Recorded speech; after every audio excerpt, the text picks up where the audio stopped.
그리고 온 영으로 함께 교통케 하여 주시옵소서.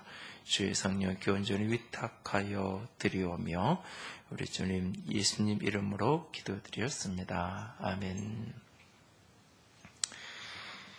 남아프리카 공화국 최초의 흑인 대통령이자 전 세계 민주화의 상징이었던 넬슨 만델라가 지난 5일 95세의 일기로 타계했습니다. 세계인의 애도의 물결 속에 지난 10일 이제 연결식을 치렀고 오늘은 또 국장이 치루어진다고 합니다. 만델라는 남아공 백인 정권에 의해서 그 아파르트 헤이트라고 불리어지는 인종차별 정책에 맞서 투쟁하다가 27년 동안 옥고를 치르게 되죠. 71살이 되었던 1990년 석방된 만델라는 남아공 최초의 민주선거를 통해서 94년 5월 27일 남아프리카 최초의 흑인 대통령으로 취임하게 됩니다. 그 기나긴 고난의 세월에도 불구하고 자유와 인권과 민주주의에 대한 소신을 포기하지 않았던 그의 삶이 흑인들뿐만 아니라 세계인들에게 희망과 존경의 상징이 되었던 분입니다. 대통령이 취임한 이후에 그는 바로 진실과 화해위원회를 만들게 되어지죠. 용서와 화해를 강조하는 과거사 청산을 시작하는 것입니다. 진실과 화해위원회는 성경의 주교인 데스몬드 투투 주교가 참여하게 되면서 수많은 과거사 관련 사건들을 수집하고 조사하게 됩니다. 인종차별이 심하던 시절 흑인들의 인종차별 반대 투쟁에 대해서 화형과 총살과 암살과 그 수많은 잔악한 방법으로 탄압했던 국가폭력의 가해자의 모든 일들이 낱낱이 조사되어서 진실을 하나도 숨김없이 다 드러냅니다. 그러나 그 가해자들이 진심으로 죄를 고백하고 뉘우치면 그가 누구라도 어떤 죄를 지었다 할지라도 피를 피로 갚지 않고 사면하게 됩니다. 나중에는 경제적 보상이 일부 이루어지기도 하죠. 피해자들의 가족들의 요청을 따라 피해자들의 무덤마다 비석을 세워줌으로 말미암아 아파르테이트 시절 국가폭력의 피해자였다는 사실이 잊혀지지 않도록 하기까지 합니다. 그의 자서전인 자유를 향한 머나먼 길은 뉴욕타임즈에서 뽑은 20세기 최고의 책에 선정되기도 하죠. 그가 했던 수많은 외침들은 길 잃은 수많은 사람들에게 인생의 좌표가 되기도 하고 희망이 되기도 했었는데 그가 했던 여러 명언 가운데 몇 가지가 그의 장래를 보면서 스쳐갑니다. 그런 인생에 대해서 이런 이야기를 합니다. 우리가 삶을 이어왔다는 사실 자체는 인생에서 그리 중요하지 않다. 중요한 것은 주위 사람의 삶에 어떠한 변화를 만들어냈는가이다. 그것은 우리가 얼마나 중요한 인생을 이끌어왔는지 말해줄 것이다. 사형 언도를 받고 마지막 최후 진술을 하는 순간 이런 고백을 합니다. 죽음은 피할 수 없다. 국민과 조국을 위해 마땅히 해야 한다고 스스로 생각한 일을 끝마친 사람이라면 그는 편히 영면할 수 있다. 나 스스로 그런 노력을 기울여 왔다고 믿는다. 그렇게 나는 영혼의 시간 속에 잠들 것이다. 진정한 리더가 되려면 다른 사람들의 자유를 위해 희생할 준비가 되어 있어야만 한다. 리더란 어떤 사람인가라는 물음에 그는 이런 답을 합니다. 우리 시대의 최고 지도자인 한 분을 보내면서 스스로에게 묻습니다. 나는 누군가의 삶에 어떤 변화를 만들어내는 인생을 살아가고 있는가? 어느 날 문득 내 앞에 다가올 죽음 앞에 나는 마땅히 해야 한다고 생각하는 일을 다 했다라고 당당하게 고백할 수 있을까? 나는 다른 사람의 자유를 위해 희생할 준비가 기꺼이 되어 있는 진정한 리더인가? 때로는 교회를 이끌고 교회를 섬겨가며 성도들 한 사람 한 사람의 삶에 나는 얼마나 변화를 이끌어냈는가? 스스로에게 여러 가지 자문을 하게 됩니다. 자유를 향한 머나먼 여정의 길을 끝내고 영혼의 시간 속에 잠든 우리 시대의 한 영웅을 기억하면서 오늘은 자유에 대한 묵상을 조금 나누려고 합니다. 우리들 모두가 진정한 자유의 기쁨을 누리는 인생을 살아갈 수 있기를 원합니다. 어느 날 우리 주님께서 이렇게 말씀하시죠. 진리를 알지니 진리가 너희를 자유롭게 하리라 말씀하십니다. 우리는 한 번도 노예로 살아간 적이 없는데 우리에게 무슨 자유가 필요하단 말인가? 반문하며 갸우뚱거리는 이들을 향하여 주님은 이렇게 말씀하십니다. 그러므로 아들이 너희를 자유롭게 하면 너희가 참으로 자유롭게 하리라, 자유로우리라 라고 요한복음 8장에 말씀하십니다. 하나님의 아들이신 예수님, 그는 우리를 자유롭게 하기 위해 이 땅에 오신 분입니다. 이 땅을 향한 하늘 아버지의 최고 가장 소중한 선물인 주 예수 그리스도, 그분을 믿고 받아들일 때 우리는 진정한 의미의, 참된 의미의 자유인이 되어질 수 있다라고 주께서 우리에게 말씀하고 계십니다. 신앙인들 가운데 오해하는, 신앙의 삶을 왜곡되게 오해하는 개념 중에 하나가, 신앙은 나를 자유롭게 하는 것이 아니라 나를 오히려 얽매인다라고 생각하죠. 믿음의 여정이 나를 이전보다 더 자유한 인생으로 만드는 것이 아니라 믿음의 여정이 나를 오히려 얽어매서 속박하는 하나의 구속하는 틀로 이해하고 오해하는 경우가 종종 있습니다. 그러나 우리 주님은 말씀하십니다. 진리된 내가, 진리 되신 하나님의 아들 예수 그리스도 당신이 우리를 진정한 자유로 이끌 것이라고 말씀하십니다.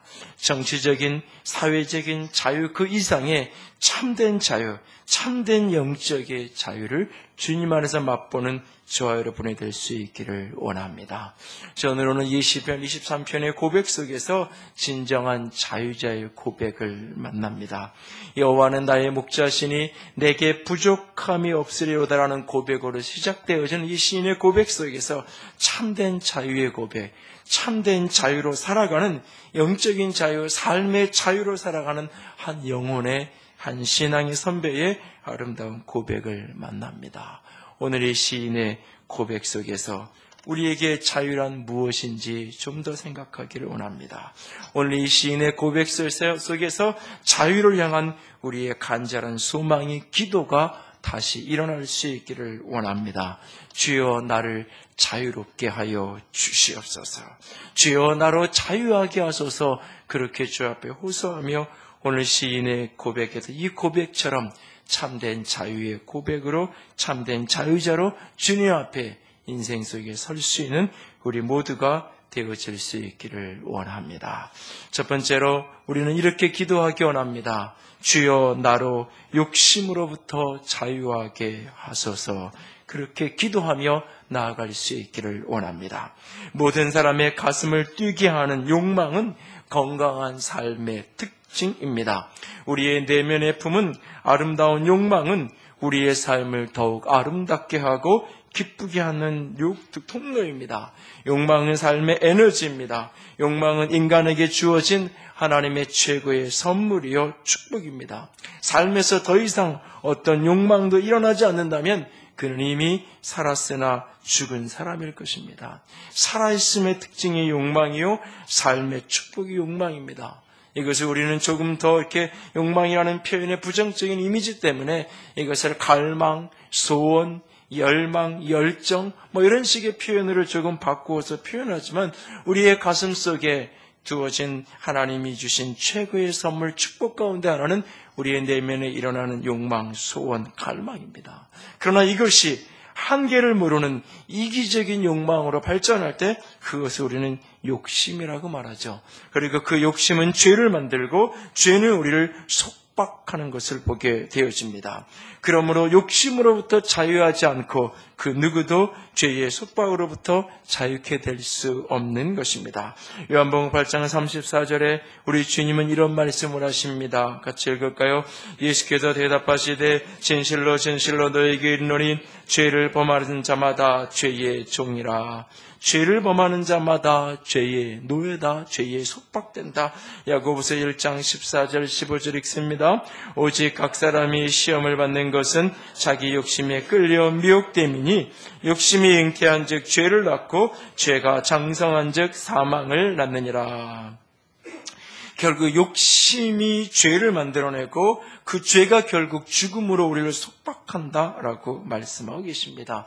절제되지 않은 욕망, 자기중심적인 이기적인 욕심이 우리를 죄와 사망으로 이끌어갑니다. 특별히 오늘 21세기 한국 사회에서 물질에 대한 욕망, 물질에 대한 욕심은, 물질적 부를 향한 욕심은 우리의 삶을 끊임없이 속박으로 묶어내고 우리의 삶을 끝없는 파멸로 이끌어가는 것을 보게 되어집니다.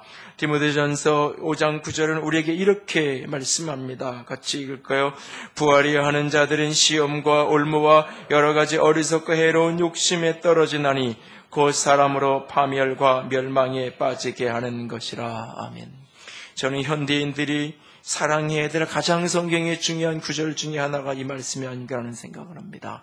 부하려고 하는 자는 물질적 부가 인생의 목적이 되어 있고 물질적 부가 인생의 전부가 되어 있는 사람들, 그들은 결국 시험과 올무와 여러 가지 어리석고 해로운 욕심에 떨어지고 말 것이다. 그리고 결국 그의 인생은 파멸과 멸망으로 향하게 될 것이라고 우리에게 말씀하고 계십니다. 그러므로 참된 자유자로 살아가기 위해서는 내면에서 일어나는 이 욕심을 다스릴 수 있어야 되고 이 욕심으로부터 자유로울 수 있어야 합니다. 오늘 본문의 시인은 바로 그런 자유를 고백합니다. 여호와는 나의 목자시니 내게 부족함이 없으리로다. 여호와는 나의 목자시니 내게 부족함이 없으리로다. 그가 나를 푸른 풀밭에 누이시며 쉴만한 물가로 인도하신다라고 말씀하고 계십니다. 여호와는 나의 목자시니 내게 부족함이 없으리로다. 경상도 사람은 이렇게 고백한다 그러죠. 여호와는 내 목자이가 그라이 내사 참마 답답한 게 뭐 있겠노 이렇게 말한다는데 억양을 흉내 내려도 못 내겠는데 하여튼간 전라도 사람은 이런다 그러죠. 아따 여호와가 시방 나의 목자신디 나가 모자란 게 뭐 있겠노 이렇게 얘기한다 그러죠. 공동번역 성경에는 이렇게 되어 있어요. 야훼가 나의 목자 아쉬울 것이 없어라 이렇게 되어 있어요. 답답한 것도 없고 아쉬운 것도 없고 못할 것도 없고 부족한 것도 없고 지금 시인이 그렇게 고백하고 있어요. 근데 여러분 이 시인의 고백이 시인이 모든 것을 가졌기 때문에 지금 이 이야기를 하는 게 아니에요. 시편 23편이 전통적으로 다윗의 시라고 여기죠. 다윗이 이 시를 썼다. 다윗은 왕이니까 그렇게 했겠지. 많은 학자들은 바로 이 23편은 다윗이 궁정에 있을 때 쓴 시가 아니라고 이야기합니다. 그가 사울에게 쫓겨서 어느 광야, 황량한 광야를 도망치던 그날, 그 어둠의 골짜기, 죽음의 골짜기, 항복판을 지나던 그날 그가 고백하는 겁니다. 여호와는 나의 목자시니 내게 부족함이 없다라고요. 모든 것을 다 가졌기 때문에 이렇게 고백하는 게 아닙니다. 여호와가 내 목자이기 때문에, 그분이 나의 목자이기 때문에 그는 이렇게 고백하고 있는 겁니다. 오늘 내게 분명히 나에게 부족함이 있는데, 분명히 내게 뭔가 필요한 게 있는데, 내가 분명히 원하는 게 있는데, 나에게 뭔가 내가 느끼기엔 부족한 것이 있는데 하나님이 그것을 허락하지 않으셨다면 그것이 내게 필요 없는 것이든지 하나님의 또 다른 이유가 있을 것입니다. 왜요? 그분이 나의 목자이기 때문에.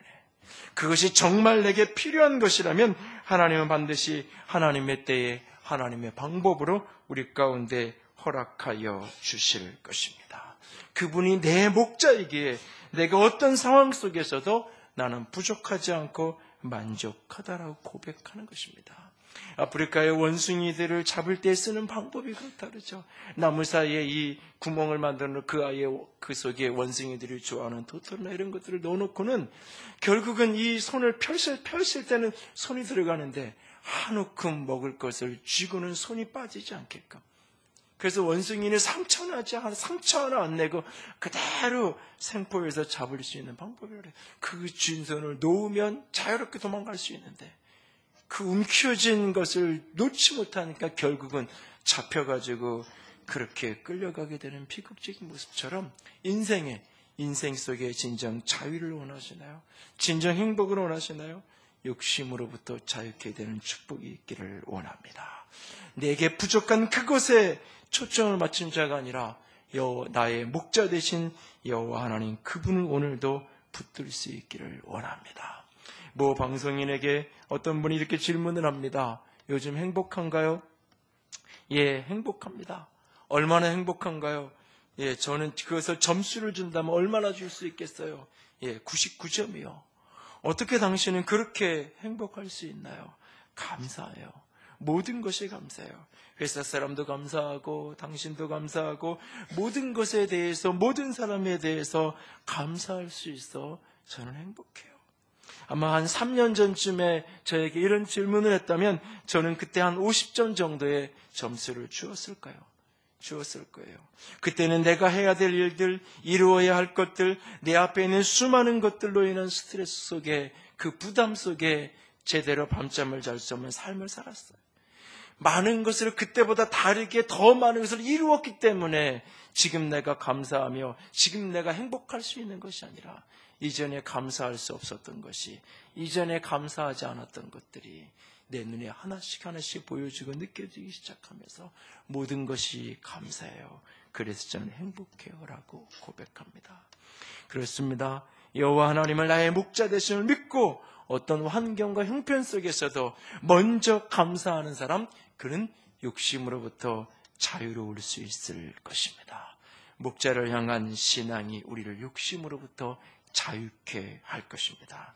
지금 이 순간도 불릴 때 내 속에서 일어나는 그 부족함의 욕심 앞에 오늘도 그것을 채우려는 욕망의 노예로 살아가는 것이 아니라 오늘도 목자 되신 그분을 바라볼 수 있기를 원합니다. 그가 나를 푸른 풀밭으로 실만한 물가로 오늘도 인도하여 가실 것입니다. 욕심으로부터 자유함으로 참된 자유자가 될 수 있기를 주님의 이름으로 부탁을 드립니다. 두 번째로 우리는 이렇게 기도할 수 있기 원합니다. 주여 나로 두려움으로부터 자유하게 하소서라고요. 나로 하여금 내 안에 이 두려움으로부터 자유케 하라 해달라고 기도하는 자가 될 수 있기를 원합니다. 두려움은 인간 실존의 본질입니다. 그러나 처음부터 그렇지는 않았습니다.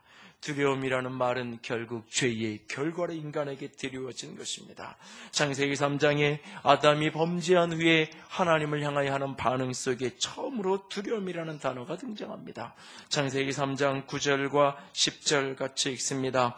여호와 하나님이 아담을 부르시되어 그에게 이르시되 내가 어디 있느냐? 이르되 내가 동산에서 하나님의 소리를 듣고 내가 벗었으므로 두려워하여 숨었나이다. 인간의 욕심은 죄를 만들어내고 그 죄는 결국 우리 인생을 두려움으로 빠지게 들어가게 합니다. 죄인의 삶의 여정은 끊임없는 두려움의 여정입니다. 아니, 두려움 자체 저 너머에 있는, 우리가 두려워하는 어떤 죽음이라는 어두움 저 너머에 있는 그 죽음의 그림자, 오늘 시인이 사망의 일주하는 골짜기라고 표현했던 그 두려움 속에 끊임없이 살아갑니다. 죽음에 대한 두려움, 내일에 대한 두려움, 미래에 대한 수많은 두려움 속에 삶을 살아갑니다. 그래서 요즘에는 마케팅 기법 가운데 공포 마케팅이라는 기법이 등장하기 시작하죠.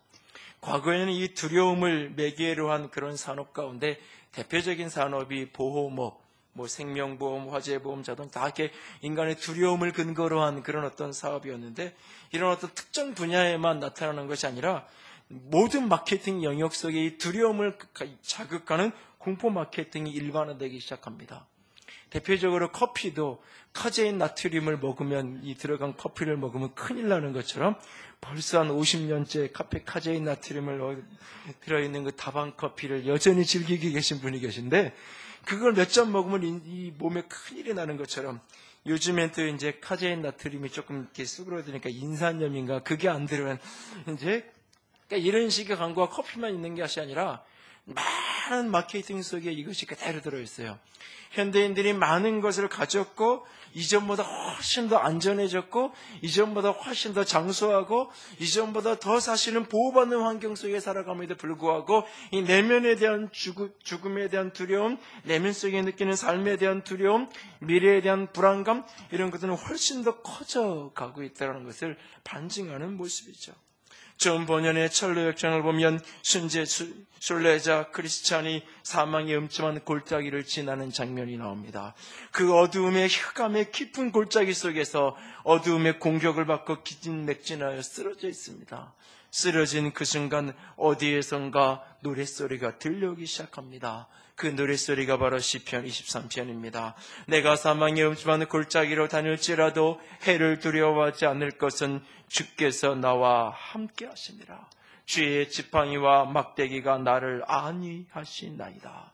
바로 그 순간 크리스찬은 호련히 깨닫게 됩니다. 내 인생을 나는 홀로 걸어가는 것이 아니라는 사실, 바로 그 누군가가 나와 동행하고 있다는 사실, 그가 나를 보호하고 있다는 사실, 그는 바로 여호와 하나님 임마누엘이신 선한 목자 예수 그리스도.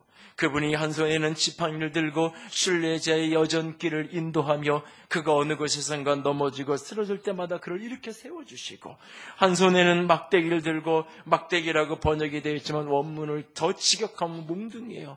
한 손에는 막대기를 들고 몽둥이를 들고 수많은 맹수와 어두움의 공격으로부터, 적의 공격으로부터 순례자를 안전하게 보호하기 위해서 일하시는 그 목자.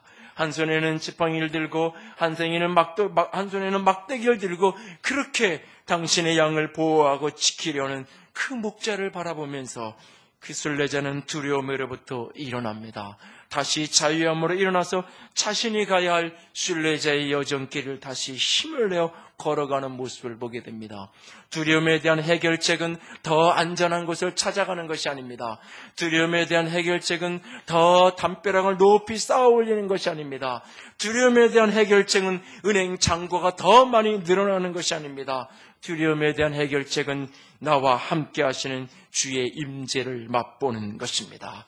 히브리서 2장 15절에 주님은 이렇게 우리에게 말씀합니다. 같이 읽습니다.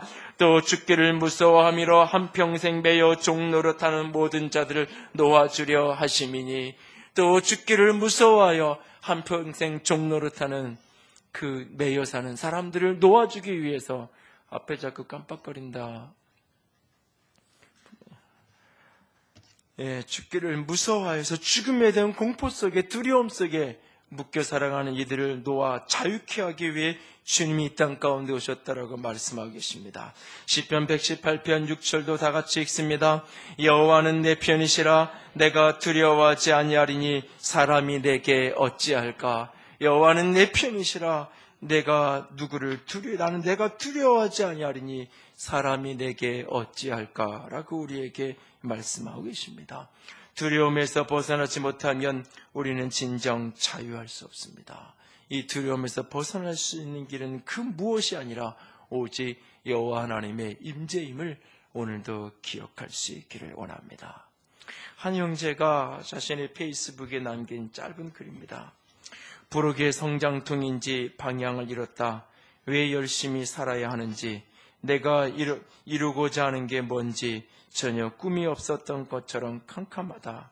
태초에 하나님이 빛이 있으라 명하시기 전처럼. 직접 만나서 대화를 다 나누지 않았지만 어떤 얘기를 하는지를 조금은 느낄 것 같아요.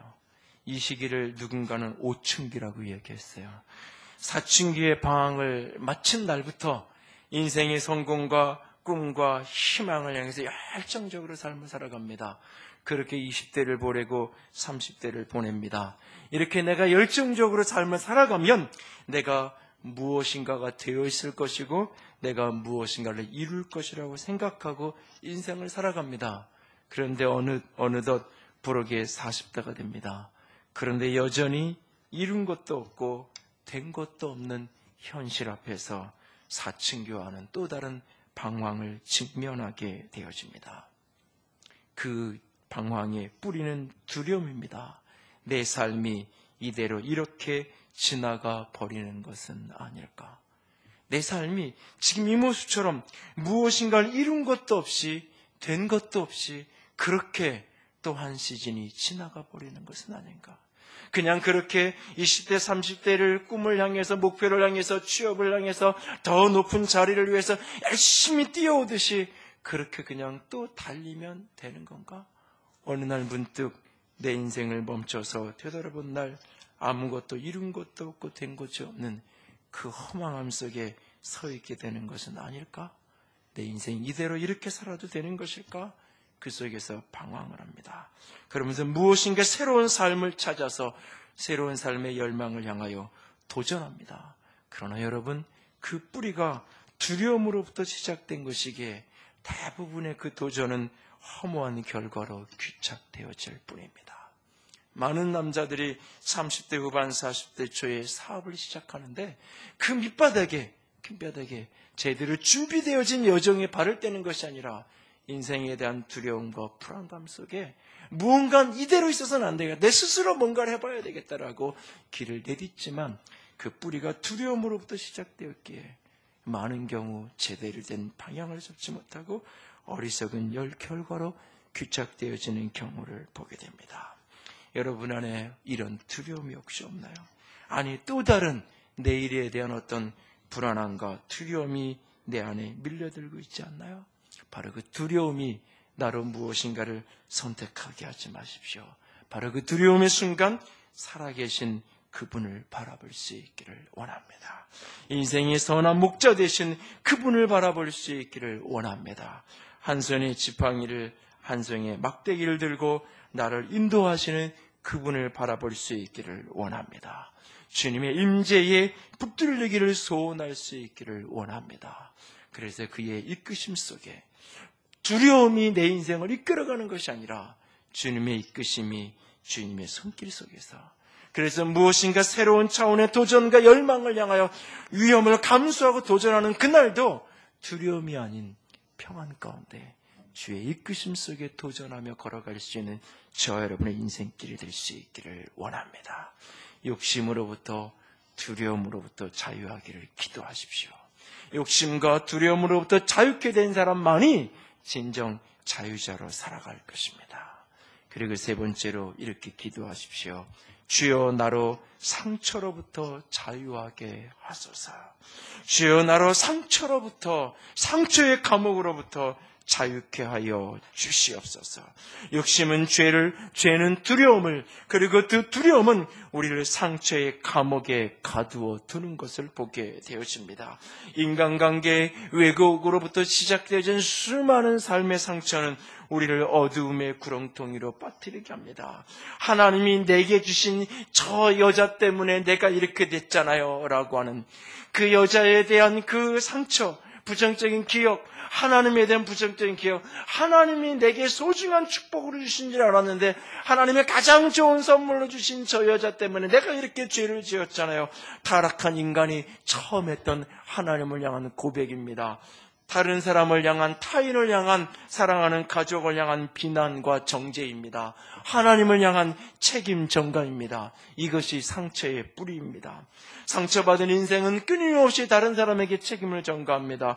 상처받은 인생은 끊임없이 자기 보호 본능 속에 반응하며 살아갑니다. 상처받은 인생의 길은 그 인생길에서 노래를 잃어버리고 기쁨을 잃어버리고 소망을 잃어버립니다. 그리고 끊임없이 모든 사람을 원수로 느낍니다. 누군가 나를 도와주기 위해서 이걸 좀 이렇게 하시라고 권면하고 이야기하는 것을 나를 향한 사랑의 권면으로 듣지 않습니다. 오히려 내 자리를 빼앗아가려는 공격으로 반응하는 것을 보게 됩니다. 상처 속에, 어둠 속에 갇혀있는 사람은 심지어는 하나님조차도 나를 선으로 이끄시는 분이 아니라 내 인생을 괴롭히는 분으로 이해합니다.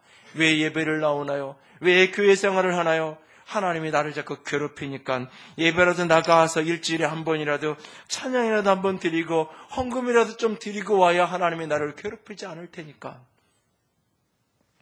혹시 그래서 오늘 교회에 나오신 분들이 계시다면 끝나고 저를 좀 따로 만나고 가세요. 아니요, 웃지만 진짜 있어요. 그것을 성경적 언어로 바꾸면 쓴뿌리라고 표현합니다. 히브리서 12장 15절을 같이 읽습니다. 너희는 하나님의 은혜에 이르지 못하는 자가 없도록 하고 또 쓴뿌리가 나서 괴롭게 하여 많은 사람이 이로 말미암아 더럽게 되지 않게 하라. 쓴뿌리가 하나님의 은혜에 이르지 못하게 한다. 쓴뿌리가 우리를 괴롭히고 우리를 더럽힌다고 말합니다.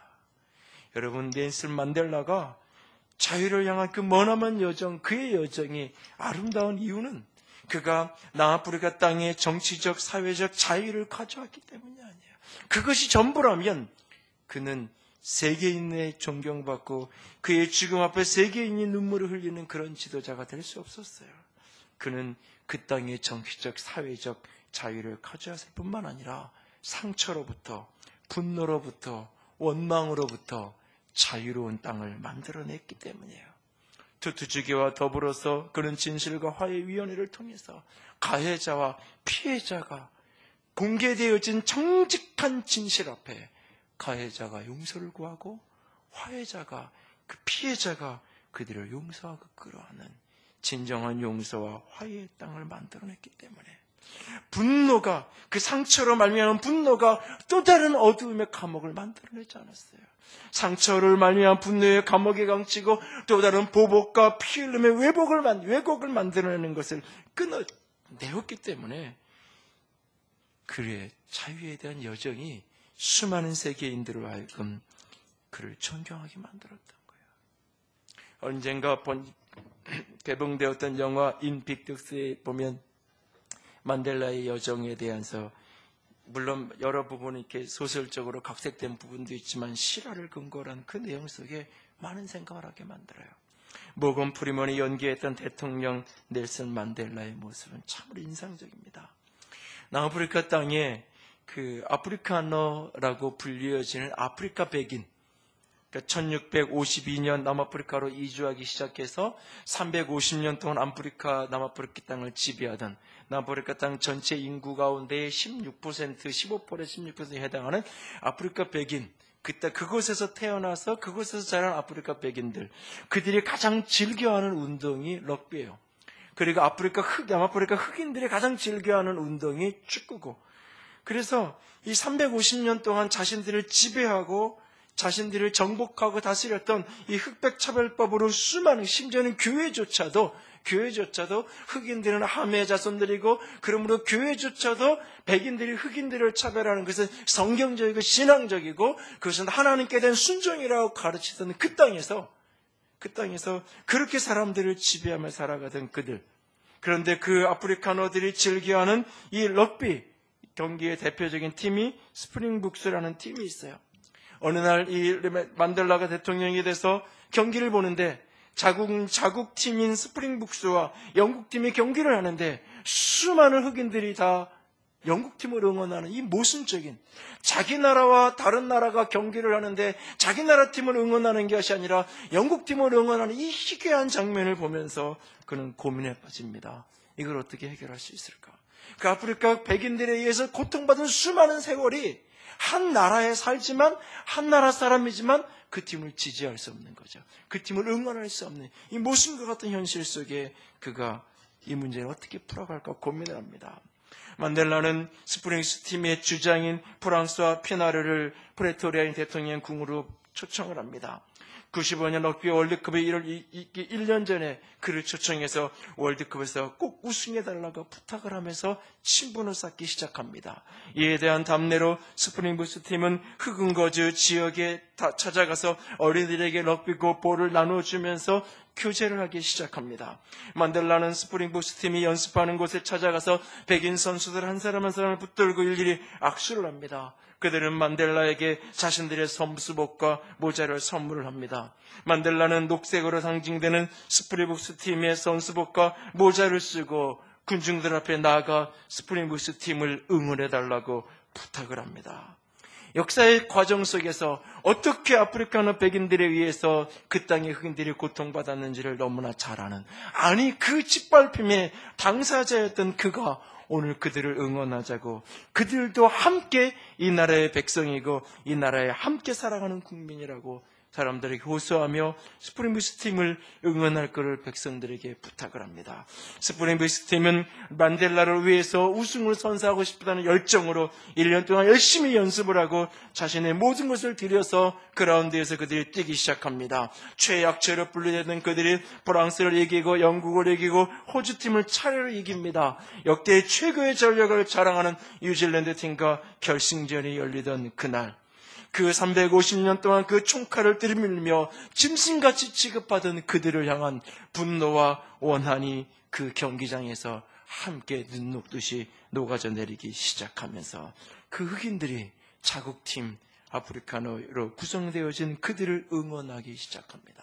그리고 그들은, 그 백인 선수들은 자기들만을 위해서 뛰는 것이 아니라, 자신들의 취미만을 위해서 뛰는 것이 아니라 대통령 만델라를 위해서, 남아프리카 공화국, 내 조국을 위해서 그들은 그 그라운드에서 자신의 모든 것을 다하며 뛰는, 인빅터스, 굴복되지 않고 짓밟히지 않는 만델라가 그 27년의 감옥 생활 속에서 늘 되뇌었던 그 시를 가슴에 품고 상처에 짓밟히지 않고 상처에 짓눌리지 않고 과거의 부정적 기억으로 오늘을 저주받는 인생으로 만들어내지 않은, 과거의 부정적 기억 속에 오늘을 스스로를 고통의 감옥에 가두지 않는 자유한 자의 기적, 이룰 수 없는 기적의 스토리를 영화는 잘 그려줍니다.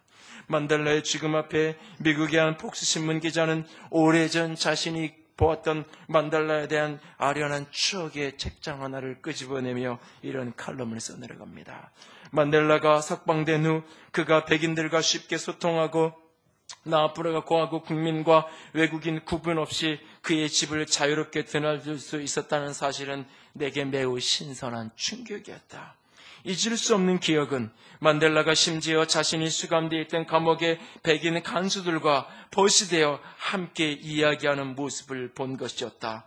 그 감격적인 사례는 가장 극심한 인종차별에 굴하지 않고 오히려 그 차별이 낳은 증오마저 초월할 수 있었던 사람, 만델라가 세상에 남긴 불멸의 선물이었다라고 고백합니다. 자신을 짐승만도 못하게 취급하는 그 백인 간수들을 향하여 또 다른 원한을 품고 분노를 품는 것이 아니라 그들과 친구가 되어서 대화하고 나누었던, 상처 속에 자신을 가두지 않았던 한 사람의 모습을 봅니다. 진정 자유하게 원하시나요? 어제의 상처로부터 오늘 자유할 수 있기를 원합니다. 선지자 호세아는 우리에게 이렇게 말합니다. 호세아서 6장 1절 2절 같이 읽습니다.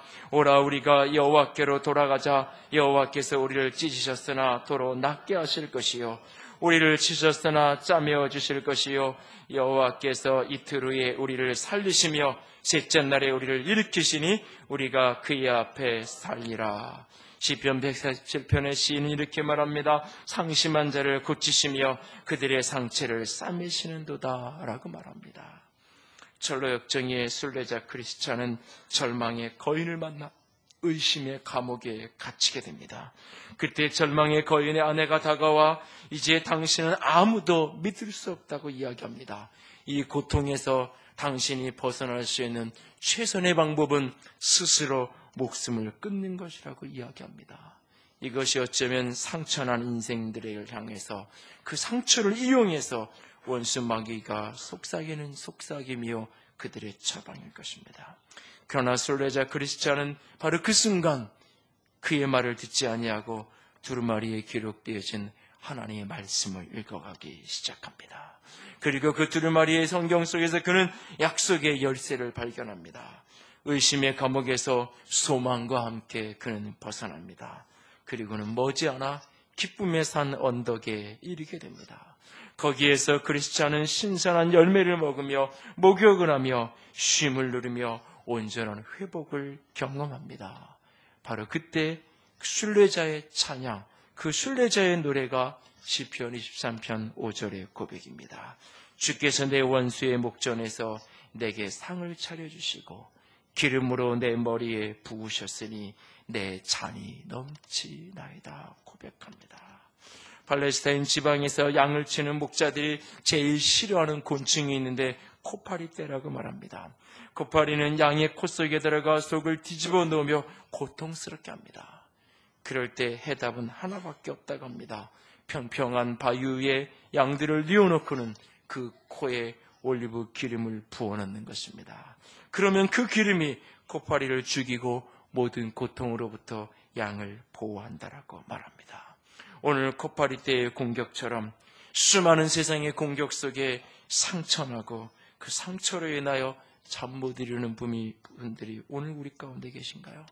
약속의 말씀에 귀를 기울여 주의 음성을 들으십시오. 성령의 기름 부으심을 사모하십시오. 성령의 기름 부으심이 임하면 상처로 인한 의심과 절망으로부터 우리를 일으켜 세워 주실 것입니다. 원수는 도망가고 옥문은 열려지고 우리는 자유하게 되어질 것입니다. 아름다운 시인의 노래, 이 시는 20편, 23편은 그냥 목가적인 한 노래가 아닙니다. 자유를 누리는 자의 고백입니다. 욕심으로부터 자유한 자의 고백, 내게 부족함이 없다고 고백합니다. 두려움으로부터 자유한 자의 고백, 내가 사망의 음침한 골짜기를 지날지라도 두려워하지 않는다고 말합니다. 오늘 어떤 상처나는, 내 인생의 상처내는 어떤 사람에게도 불구하고 오늘도 그 원수 같은 사람 앞에서도 내게 상을 차려주시고 기름을 부으신 하나님 때문에 상처로부터 자유한 자의 고백입니다. 그래서 그는 말합니다. 주의 선하심과 인자하심이 나를 따라오고 있다고요. 내가 그것을 따라가는 것이 아니라 그의 선하심과 인자하심이 나를 따라오고 있다고요. 이 자유가, 이 축복이 저 여러분의 삶에서 누려질 수 있기를 원합니다. 미국 흑인들이 노예로 살며 자유를 그리워하던 시절, 그들이 숨지겨 부르던 노래가 있었습니다. 고단하고 힘들 때마다, 삶의 무게에 짓눌릴 때마다, 사랑하는 이들을 먼저 하늘나라로 보내야 할 때마다 그들은 이 노래를 불렀습니다. 남북전쟁 이후 흑인의 해방이 이루어진 다음 그들은 거리에 뛰쳐나와 진정한 해방, 참된 자유를 위해 또 이 노래를 불렀습니다.